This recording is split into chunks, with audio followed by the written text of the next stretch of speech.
ഈ അടുത്ത കാലത്തിറങ്ങിയ വളരെ മനോഹരമായ ഒരു ചിത്രമാണ് തലവര എന്നുള്ളത്. ഇതിൽ ഈ നടൻ അനുഭവിക്കുന്ന ചില മാനസിക സംഘർഷങ്ങളുണ്ട്. തൻ്റെ മുഖത്ത് സംഭവിച്ച ചില പാടുകള്, ചില പോരായ്മകൾ കാരണം അവൻ ഏൽക്കേണ്ടി വരുന്ന കളിയാക്കലുകൾ, പാണ്ട എന്നവനെ വിളിച്ച് എല്ലാവരും കളിയാക്കുകയാണ്.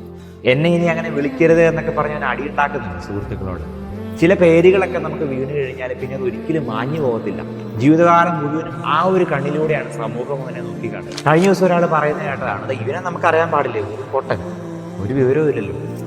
മനുഷ്യർ പലപ്പോഴും നമ്മളെ ജഡ്ജ് ചെയ്യുന്നത് ഇതുവരെയുള്ള നമ്മുടെ പെർഫോമൻസിനെ വെച്ചാണ്, ശരിയല്ലേ? എന്നാൽ ഈശോ അങ്ങനെയല്ല കേട്ടോ.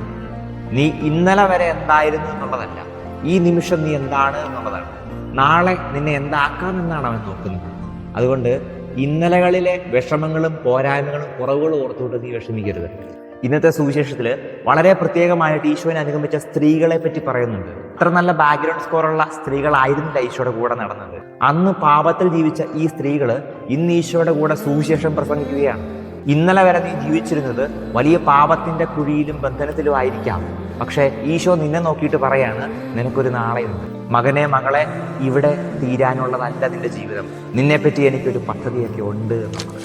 എല്ലാവരും നിന്നെ കളിയാക്കുന്നുണ്ടായിരിക്കും, നീ വിഷമിക്കണ്ട. കാരണം അവൻ നിന്റെ ഇന്നലകളിലേക്ക് നോക്കത്തില്ല.